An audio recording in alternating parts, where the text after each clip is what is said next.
नमस्कार. राजवीर अकॅडमीमध्ये आपल्या सर्वांचं स्वागत आहे. आपण ज्याप्रमाणे ठरवलं होतं की आपले क्लास हे 5वी ते 10वी पर्यंतचे आहेत, त्याच्यामुळे आपण सध्या 6वीच्या क्लासमधील मुलांसाठी आपण त्यांच्यासाठीचा पहिला चॅप्टर आपण सुरुवात करणार आहोत. तर माझी सर्वांना एक रिक्वेस्ट आहे की जर आपण कोणी आणखी आपल्या चॅनलला सबस्क्राईब केलेलं नसेल तर आपण लाल अक्षरामध्ये सबस्क्राईब आहे त्या ठिकाणी आपण त्याला सबस्क्राईब करू शकता त्या चॅनलला. ओके. तर मी ठरवल्याप्रमाणे मी नेहमी क्लासमध्ये सुद्धा 5वी आणि 6वीच्या मुलांना, कारण त्या मुलांना आणखी काही इंग्लिशमध्ये वर्ड्स असतात ते त्यांना माहीत नसतात, त्यांचे स्पेलिंग माहीत नसतात किंवा त्यांना शिकवताना त्यांचे अर्थ माहीत होत नाहीत. त्याच्यामुळे मी क्लासमध्ये सुद्धा नेहमी की अगोदर चॅप्टर शिकवण्याच्या अगोदर मी नेहमी त्या मुलांना सर्वांना शब्द देत असतो पूर्ण चॅप्टरमधील, की जेणेकरून तेवढे शब्द केल्यानंतर मुलांना त्या चॅप्टरमध्ये कुठेही काहीसुद्धा अडचण राहणार नाही. ओके. तर माझी सर्वांना विनंती आहे की आपण हे जे शब्द आहेत हे शब्द आपण आपल्या वहीमध्ये लिहून घ्यावेत किंवा आपण पाठांतर करावं, की जेणेकरून तुम्हाला जेव्हा नेक्स्ट पुढे आपण कन्सेप्ट काही येणार आहेत किंवा आपण जे प्रॅक्टिस सेट किंवा प्रॉब्लेम सेट सॉल्व करणार आहेत तर त्यामध्ये तुम्हाला त्याची काहीसुद्धा अडचण येणार नाही. ओके.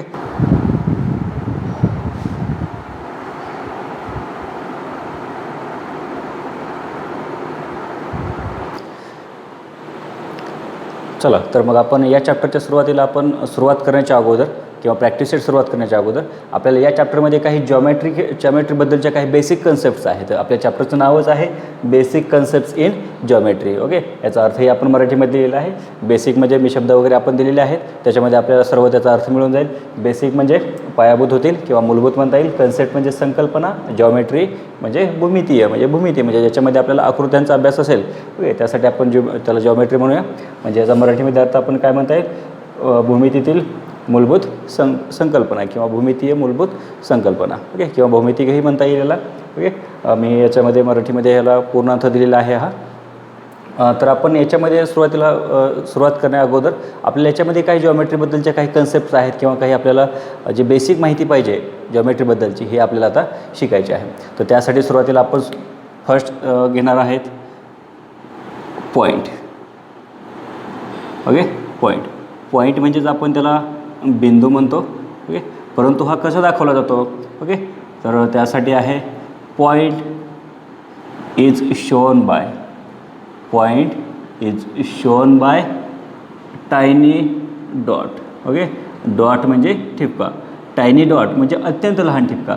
म्हणजे मी जर हा पेन घेतला आणि या ठिकाणी असं जर ठेवला तर या ठिकाणी काय होतं, एक पॉईंट तयार होतो आहे आणि हा जो एक लहान ठिपका तयार होतो आहे आणि हा जो लहान ठिपका आहे या लहान ठिपक्यालाच काय म्हणतात, पॉईंट म्हणतात. म्हणजेच काय म्हणतात त्याला, बिंदू. ओके.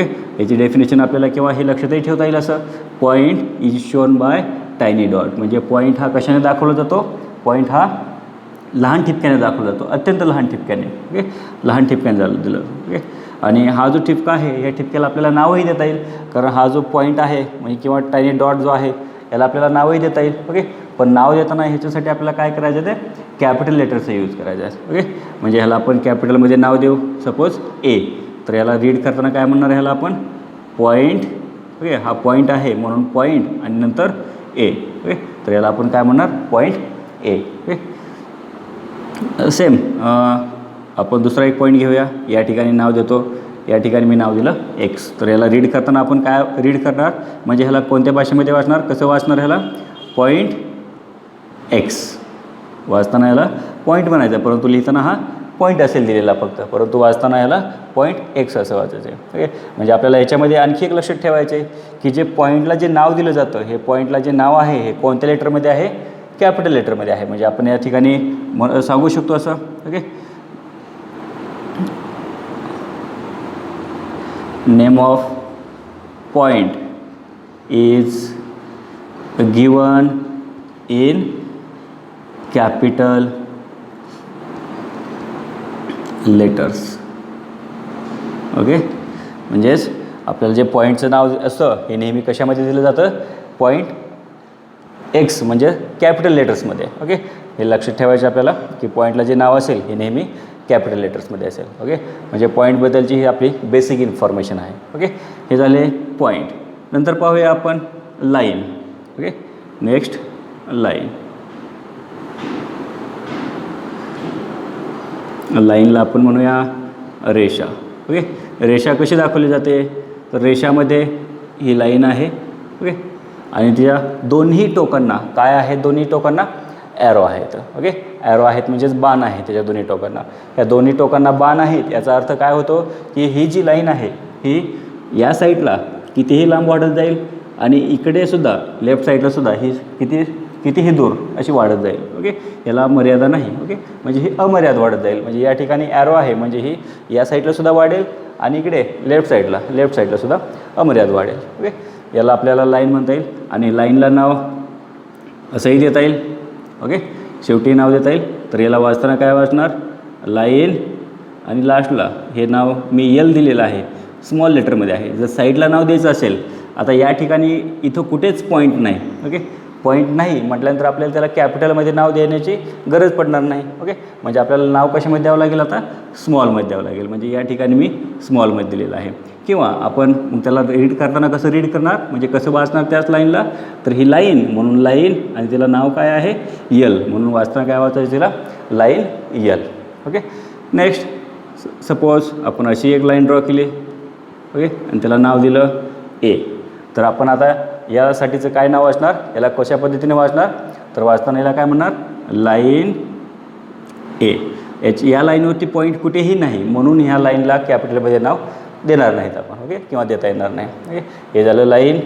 म्हणजे लाईनमध्ये लक्षात ठेवायचं आपल्याला की तिच्या दोन्हीही टोकांना काय असतात, तिच्या दोन्ही टोकांना ॲरो असतात. ओके, वाटलंच तर मी इथं आपल्याला पाहिजे असेल तर मी इथं लिहून देतो both ends having arrow. Okay, both ends having arrow म्हणजेच काय, बोथ म्हणजे दोन्ही, म्हणजे याच्या दोन्ही टोकांना काय असतात किंवा दोन्ही शेवटच्या बिंदूंना काय असतात त्याच्या ॲरो असतात. ओके, परंतु त्यांचे एंड हे आपल्याला माहीत नाहीत, परंतु दोनच्याही एंड पॉईंटला काय असतात त्याचे ॲरो असतात. ओके, म्हणजे याच्यामध्ये दोन्ही साईडला ते अमर्याद वाढतात. हे झाली लाईन. नंतर पुढे आहे next line segment. Okay, line segment म्हणजे काय, ज्याप्रमाणे लाईन आहे त्याचप्रमाणे लाईन सेगमेंटसुद्धा आहे. सपोज ही लाईन आहे आणि ह्या लाईनमध्ये जर आपण दोन पॉईंट घेतले, समजा या ठिकाणी एक पॉईंट घेतला पी आणि या ठिकाणी घेतला क्यू, तर आपण हे जे अंतर आहे पी आणि क्यू, हे पी आणि क्यूमधलं अंतर वाढणार आहे का, किंवा ते जसे आपण आता ह्या लाईनला ह्या दोन्ही साईडला ॲरो आहेत म्हणजे ही काय होणार लाईन होणार. ओके, आणि सेगमेंट का म्हणायचं, कारण हे पी आणि क्यू याच्यामधलं अंतर हे फिक्स आहे, याच्यामधलं अंतर वाढणार नाही, कारण हे अंतर इकडेच राहणार. समजा ही लाईन आपण इकडे वाढवली या साईडला. ओके, अशी कितीही लांब वाढवली इकडे. ओके, आणि लेफ्ट साईडलासुद्धा वाढवली इकडे. ओके, या साईडलासुद्धा वाढवली अशी, परंतु हा पी आणि क्यू हे पॉईंट आपल्याला चेंज झालेले आहेत का या ठिकाणापासून, तर नाहीत. तर म्हणजे काय आहे, हे जे लिमिट आहे पी आणि क्यूचं हे कसं आहे, हे लिमिट फिक्स आहे. ओके, तर आपल्याला म्हणजे हे जर फिक्स असेल तर त्याला काय म्हणतात सेगमेंट म्हणतात. ओके, म्हणजे हे सेगमेंट झाले. मग लाईन सेगमेंट म्हणजेच काय, हे पूर्ण जे आहे, कारण याला ॲरो पण आहेत आणि सेगमेंटही आहे म्हणून याला आपण काय म्हणूया लाईन सेगमेंट म्हणूया. ओके, परंतु याचं नाव लिहिताना कसं लिहिणार, एक तर लाईनला आपण नाव कसं लिहितो, एक तर साईडला लिहितो. ओके, साईडला लिहिता येईल याला नाव. ओके, म्हणजे लाईन यल म्हणता येईल, किंवा लाईन सेगमेंट जर लिहायचं असेल तर सेगमेंटला नाव काय लिहिता येईल. आता इथं पी आणि क्यू हे दोन पॉईंट आहेत म्हटल्यानंतर आपल्याला त्यांचं नाव कॅपिटलमध्ये द्यावं लागेल, कारण या ठिकाणी हा पॉईंट आहे म्हटल्यानंतर त्याला कॅपिटलमध्ये नाव द्यावं लागेल. या ठिकाणी सुद्धा एक पॉईंट आहे म्हणजे त्यालासुद्धा नाव कॅपिटलमध्ये द्यावं लागेल. ओके,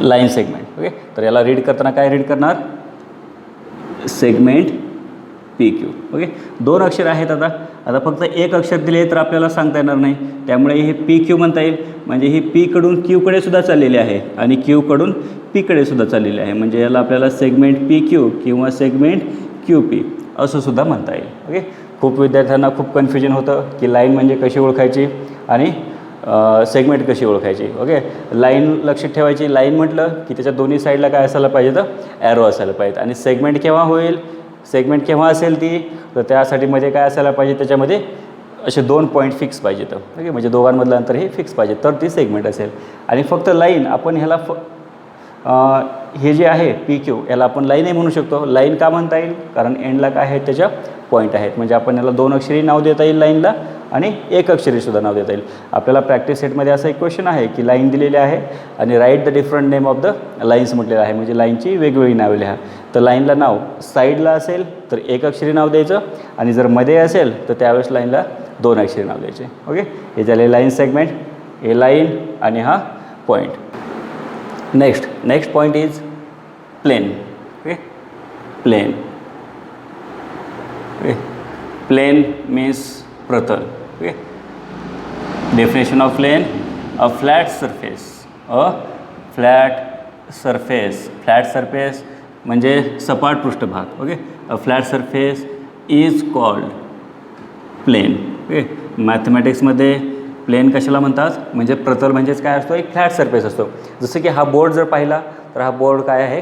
फ्लॅट सरफेस आहे. परंतु हा उभा आहे म्हणून ह्याला काय म्हणतात? व्हर्टिकल प्लेन म्हणतात. प्लेनचे टाईप आहेत, 3 टाईप आहेत. व्हर्टिकल आहे, होरिझॉन्टल आहे आणि इन्क्लाइंड प्लेन आहेत. ओके, पण आपल्याला या ठिकाणी त्याचे टाईप्स वगैरे नाहीत. आपल्याला फक्त प्लेन म्हणजे काय ते शिकायचे आहे. प्लेन म्हणजे काय असेल? एकतर उभा भाग असेल किंवा आडवा भाग असेल, सपाट असेल. ओके, पण दोन्हीही कसे पाहिजेत? सपाट पाहिजे. जसं की आपल्याला घराची भिंत असते, घराची भिंतसुद्धा कशी असते? एकदम फ्लॅट असते. ओके, तो जो फ्लॅट सरफेस आहे तो काय असतो? फ्लॅट सरफेस म्हणजेच काय? प्लेन असेल. किंवा आपल्या घरातील फरशी जी असेल म्हणजे फ्लोअर म्हणू आपण त्याला. ओके, तो जो फ्लोअर आहे तो सुद्धा कसा असेल? एकदम फ्लॅट असतो, सपाट असतो भाग. ओके, म्हणून त्यालाच काय म्हणतात? प्लेन. म्हणजे एक असेल उभा असेल आणि एक असेल आडवा असेल. ओके, आणि जो क्रॉसमध्ये असेल त्याला इन्क्लाइन म्हणतात. परंतु आपल्याला याच्यामध्ये इथं टाईप पाहिजे नाही, तर फक्त आपल्याला प्लेन म्हणजे काय ते पाहायचे आपल्याला. ओके, प्लेन म्हणजे एकतर उभा असेल. ओके, हा प्लेन घेता येईल. ओके, किंवा आडवाही घेता येईल प्लेन. हा आडवा प्लेन आहे, हा उभा असेल. ओके, किंवा इन्क्लाइंडही घेता येईल. Okay, plane. Next parallel line. Okay, next point is parallel line. Okay, parallel lines means समांतर रेषा. आपल्याला समांतर रेषा म्हणजे काय हे ह्याचा अर्थ दिलेला आहे आपण. समांतर रेषा याची डेफिनेशन आहे lines which lie. Okay, which lie in same plane. Okay, which lie in same plane but do not intersect. intersect म्हणजे छेदणे. do not intersect each other is called parallel line, or then that lines are called parallel lines. पॅरल line कशाला म्हणायचं? की अशा 2 line असतील, 2 असतील, 3 असतील, 4 असतील, कितीही लाईन असतील, परंतु त्या सेम प्लेनमध्ये असायला पाहिजे. Same plain. प्लेन हा शब्द आलेला आहे या ठिकाणी. पुन्हा प्लेन म्हणजे एकतर उभा असेल किंवा आडवा असेल. ओके, तर एक तर त्या उभ्या भागामध्ये तरी पाहिजेत लाईन किंवा आडव्या भागामध्ये तरी पाहिजेत. जर उभ्या भागामध्ये असतील तर त्या सर्व कशा पाहिजेत? सेम प्लेन म्हटलं आहे. सेम प्लेन म्हणजे एकाच भागात असणाऱ्या पाहिजेत, म्हणजे एकाच प्रतलात असणाऱ्या पाहिजेत. परंतु कशा पाहिजेत त्या? Do not intersect each other. त्यांनी एकमेकांना इंटरसेक्ट केलेलं नाही पाहिजे, म्हणजे एकमेकांमधून गेले नाहीत पाहिजे. ओके, अशा जर असतील तर त्यांनाच काय म्हणायचं? इट्स कॉल्ड पॅरल लाईन. ओके, पॅरल लाईनचं आपल्याला एक्झाम्पल घेता येईल. मी या ठिकाणी लाईन ड्रॉ करतो. ही एक लाईन आहे. ओके, आणि दुसरी लाईन या ठिकाणी. ओके, तर हे झाले पॅरल लाईन. समजा या ठिकाणी मी याला नाव देतो P, या ठिकाणी Q, या ठिकाणी A, या ठिकाणी B. तर हे यालाच काय म्हणता येईल? ही जी लाईन आहे ह्याला आपण वाचताना काय वाचणार? काय रीड करणार ह्याला? लाईन. याला लाईन, परंतु याला नाव काय आहे? Line PQ. Okay, line PQ. जर साईडला असतं तर आपण 1 अक्षर नाव घेतलं असतं. ओके, लाईन PQ ही कशी आहे? AB बरोबर पॅरल आहे. पॅरल का आहे? कारण ती काय करत नाही? ती डू नॉट इंटरसेक्ट. म्हणजे काय करत नाही ती? इंटरसेक्ट म्हणजे छेदत नाही. ओके, दोन्ही एकमेकांना छेदणार नाहीत. आपण ह्या दोन्हीही लाईन अशा कितीही इकडे वाढवल्या आणि दोन्ही लाईन या साईडला सुद्धा कितीही लांब गेल्या, ओके, कितीही दूरवरती गेल्या, तरीसुद्धा त्या एकमेकांना छेदणार नाही. ओके, अशा जर लाईन असतील तर तशा लाईनलाच काय म्हणायचं?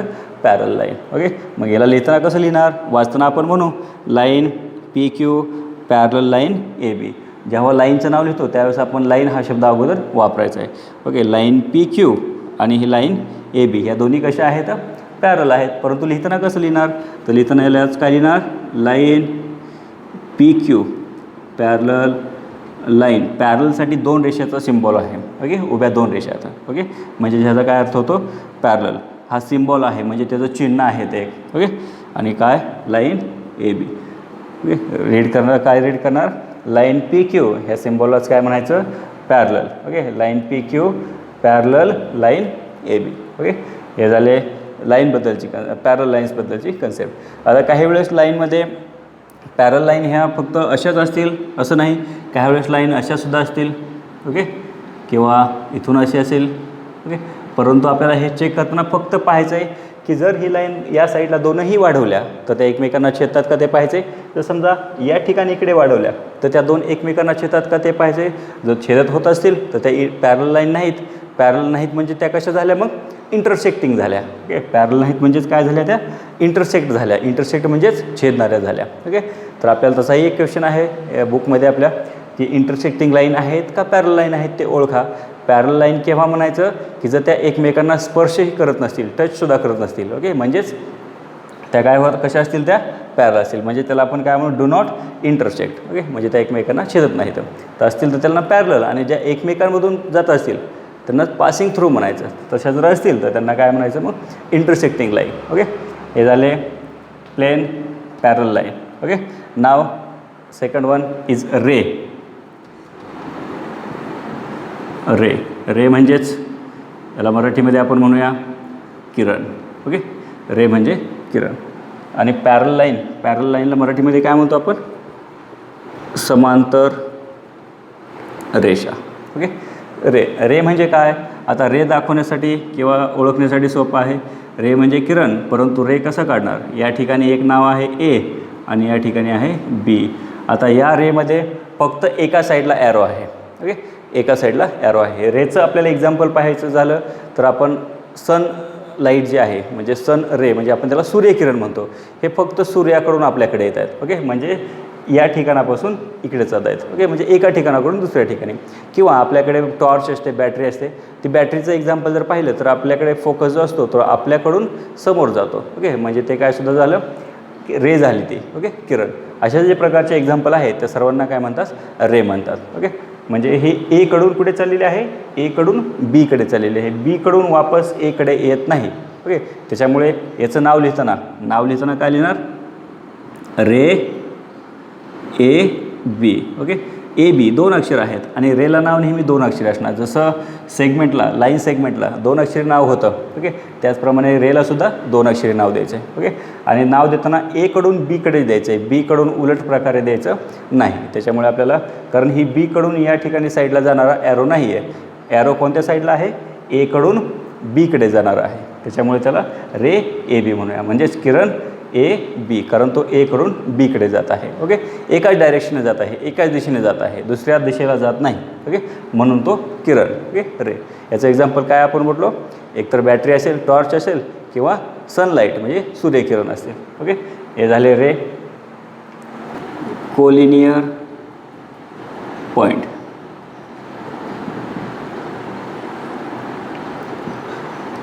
यालाच आपण मराठीमध्ये एक रेषीय बिंदू, याला मराठीमध्ये आपण जर पाहिलं तर मराठीमध्ये नावावरून लक्षात येईल की कोलिनियर पॉईंट म्हणजे काय. ओके, तर याची डेफिनेशन आहे. डेफिनेशन जर पाठ केली तर खूप छान होईल, की आपल्याला इथून पुढे कोलिनियर पॉईंट म्हणजे नेहमीच माहीत लागणार आहे मॅथमॅटिक्समध्ये. Okay, collinear point, when 3 or more points, when 3 or more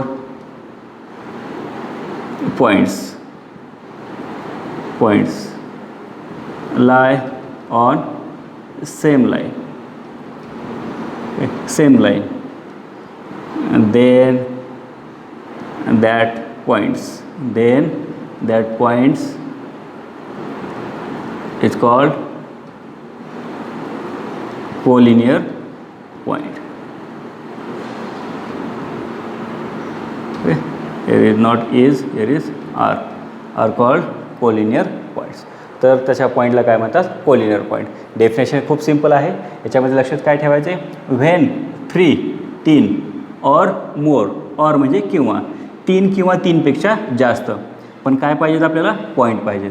पण हे कुठे पाहिजेत, लाय ऑन म्हणजे असणे, कुठे असणे, lie on same line, same म्हणजे एकाच लाईन होती, और सेम लाईन और single line. Okay, when 3 or more points lie on same line. जर 3 किंवा 3पेक्षा जास्त जर पॉईंट किंवा बिंदू हे जर आपल्याला एकाच रेषेवरती येत असतील तर तशा पॉईंट्सला किंवा तशा बिंदूंना काय म्हणायचं? Collinear point. डेफिनेशन पुन्हा पहा.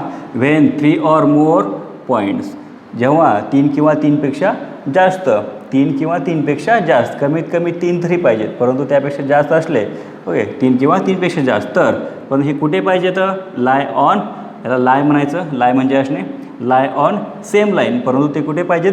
एकाच रेषेवरती पाहिजेत. रेषा सरळ पाहिजे आणि ते एकाच रेषेवरती हे तीनही पॉईंट पाहिजेत. Then that points are called, आणि तसे जर पॉईंट असतील तर त्या पॉईंटला, आपल्याला पॉईंटला ओके काय म्हणायचं आहे? Collinear point. या ठिकाणी पॉईंट आहे म्हणून आपण पॉईंटबद्दल विचार करणार आहे. Collinear point. तर या ठिकाणी मी 3 पॉईंट घेतो. ओके, या ठिकाणी घेतला ए, या ठिकाणी आहे बी, या ठिकाणी आहे सी. आता हे 3 पॉईंट आहेत, तर हे आपण कोलिनियर आहेत का नाही हे ठरवायचे आहेत. ओके, कोलिनियर आहेत का नाही हे ठरवण्यासाठी काय करायचं की ह्या तिघांमधून जाणारी एक लाईन काढायची. ओके, आणि ती लाईन तिघांमधूनही जाते का ते पाहायचं. ओके, तर मग मी या ठिकाणी लाईन काढतो तिघांमधूनही जाणारी. ओके, तर ही लाईन जी आहे ही तिन्ही पॉईंटमधून गेलेली आहे. एमधून गेली, बीमधून गेली आणि सीमधून सुद्धा गेली. ओके, तिघांमधूनही गेली आणि ही सिंगल लाईन आहे. म्हणजेच हे ए बी सी हे तिघे पण, ओके, तिन्ही पण पॉईंट कुठे आले? सेम लाईनवरती आले, म्हणजेच एका लाईनवरती आले. आणि असं जर होत असेल तर मग ह्या तीनही पॉईंटला म्हणजे ए बी आणि सी या तिघांना कसे पॉईंट म्हणायचं? Collinear point. म्हणजेच आपण या ठिकाणी काय लिहिता येईल मग? Therefore point A, point B and point C are collinear point. Okay, मग हे पॉईंट कसे झाले? कोलिनियर पॉईंट झाले. ओके, कोलिनियर का झाले? तर हे तीन पण कुठे आढळले? एकाच रेषेवरती आहेत. ओके, म्हणून यांना कोलिनियर पॉईंट म्हणूया. ओके, हे झाले कोलिनियर पॉईंट्स. ज्याप्रमाणे आपण कोलिनियर पॉईंट ही डेफिनेशन पाहिली आहे त्याचप्रमाणे आपल्याला नेक्स्ट पॉईंट आहे नॉन कोलिनियर पॉईंट. म्हणजेच त्याला मराठीमध्ये आपण नैक रेषीय. अगोदरचा होता कोलिनियर म्हणजे एक रेषीय, आणि आता आहे नॉन कोलिनियर. नॉन म्हणजे नाही, म्हणजे तो एक रेषीय बिंदू नाहीत त्या ठिकाणचे. ओके, डेफिनेशन सेम आहे. डेफिनेशनमध्ये फक्त यामध्ये दोन एक्स्ट्रा वर्ड्स आलेले आहेत. ओके, 2 शब्द वेगळे आलेले आहेत आणि ते आहेत डू नॉट. डू नॉट म्हणजे नाही. म्हणजे या ठिकाणी काय आहे? When 3 or more points. बाकी पूर्ण डेफिनेशन जे आहे ते सर्व सेम आहे.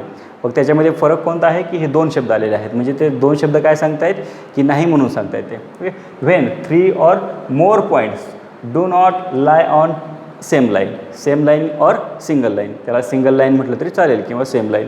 म्हणजे याचा अर्थ काय झाला? 3 किंवा 3पेक्षा जास्त बिंदू हे कुठे नाहीत म्हटलं इथं. डू नॉट नाहीत, पण कुठे नाहीत? हे ऑन सेम लाईन. म्हणजे 3 किंवा 3पेक्षा जास्त बिंदू एकाच लाईनवरती येत नाहीत. ओके, तर तसं होत असेल, एका लाईनवरती येत नसतील तर त्यांना काय म्हणायचं? Then that points are called non collinear points.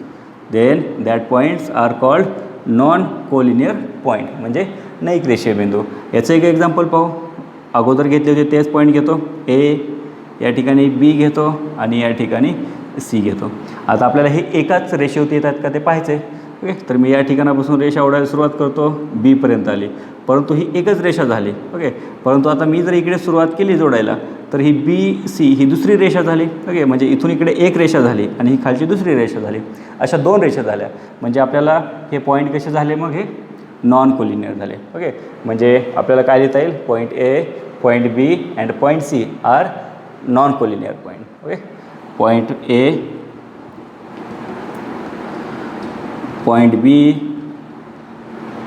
And point C are non collinear points. Okay, या ठिकाणी हे नॉन कोलिनियर पॉईंट्स. ओके, व्यवस्थित रीड करा, अभ्यास करा. याच्यामध्ये जर एखादी कन्सेप्ट नाही लक्षात आली तर याला पूर्ण अगोदर झालेली कोलिनियर पॉईंट्स आणि नंतर झालेली आता नॉन कोलिनियर पॉईंट, ह्या दोघांमध्ये कंपॅरिझन करा. हे तुम्ही रजिस्टरमध्ये लिहून जर घेतली तर तुम्हाला दोघांमधला फरक लक्षात येईल. ओके, आपण मराठीमध्ये याचा अर्थही सांगितलेला आहे दोन्ही पण डेफिनेशनसाठीचा. तर दोन्ही डेफिनेशन तुम्ही लक्षात ठेवू शकता. आपल्याला हे नंतरही सुद्धा कायमस्वरूपी जोपर्यंत आपण मॅथमॅटिक्स शिकत आहोत तोपर्यंत आपल्याला ह्या सर्व ज्या डेफिनेशन झालेल्या आहेत त्या सर्वांचा वापर होणार आहे पुढे. नाव last point is point concurrent line and point of concurrence. Okay, concurrent line म्हणजेच संपाती रेषा आणि पॉईंट ऑफ कॉन्करन्स म्हणजेच संपात बिंदू. तर आपल्याला या दोन्ही पॉईंटचा अभ्यास करायचा आहे. तर सुरुवातीला कॉन्करंट लाईन. कॉन्करंट लाईनसाठीची डेफिनेशन आहे व्हेन टू ऑर मोर म्हणजे दोन किंवा दोनपेक्षा जास्त. When two or more line passing through म्हणजे च्यामधून जाणे. Passing through. When two or more line passing through.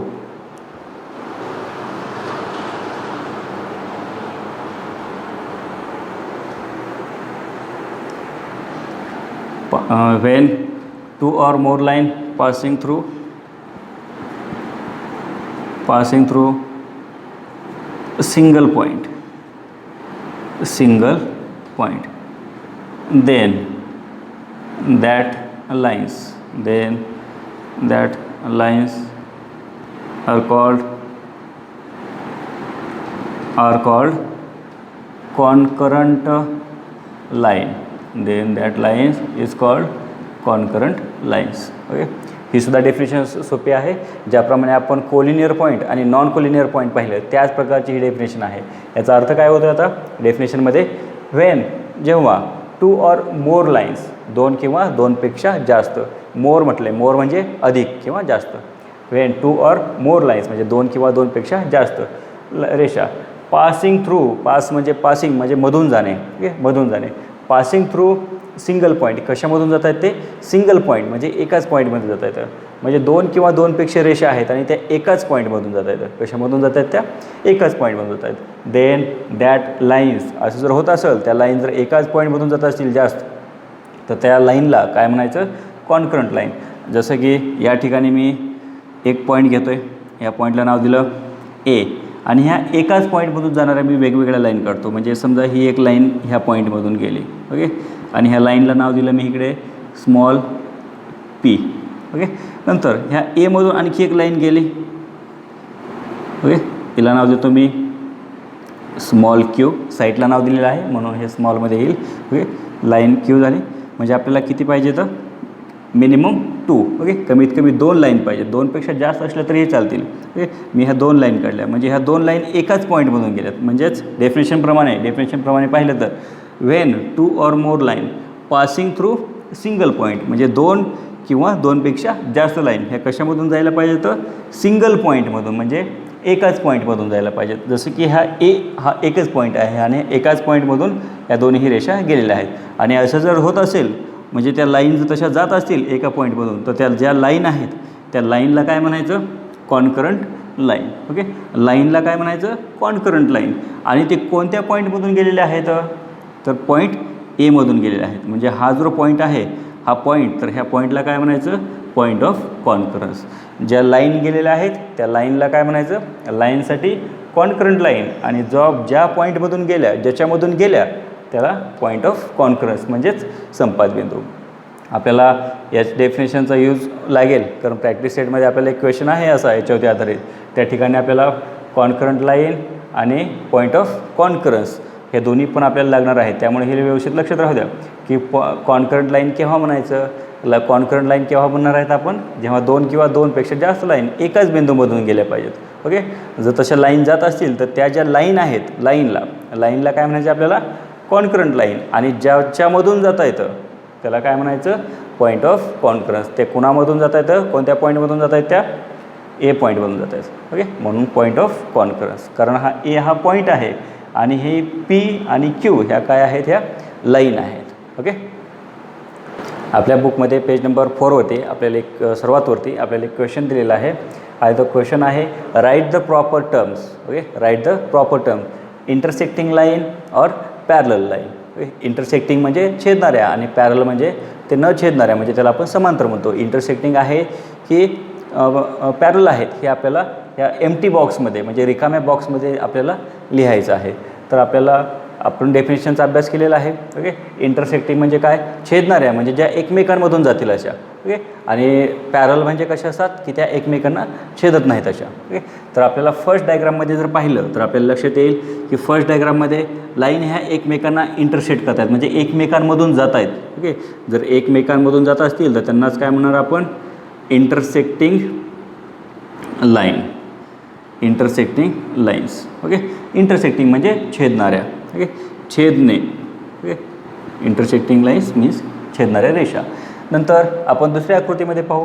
आता या लाईनला जर आपण इकडे कितीही लांब वाढवलं, ओके, किंवा या राईट साईडला किंवा लेफ्ट साईडला दोन्ही साईडला कितीही लांब वाढवलं तर त्या एकमेकांना इंटरसेक्ट होणार नाहीत. ओके, किंवा त्या एकमेकांना स्पर्शसुद्धा करणार नाहीत.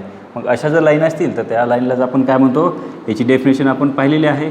अशा लाईनलाच काय म्हणतो, पॅरलल लाईन्स. ओके, म्हणजेच मराठीमध्ये समांतर रेषा, समांतर रेषा. ओके, समांतर रेषेचं एक उदाहरण जर पाहायचं झालं आपल्याला तर आपल्या घरामध्ये खिडकी असते आणि त्या खिडकीला आपण असे आडवे किंवा उभे, असे उभे फक्त आपण उभे जर रॉड लावलेले असतात ते जर पाहिले तर ते काय असतात, समांतर असतात. म्हणजे ते क्रॉसमध्ये वगैरे नसतात, सरळ उभे लावलेले असतात ते. ओके, या झालं समांतर रेषाचं उदाहरण म्हणजेच पॅरलल लाईन्स.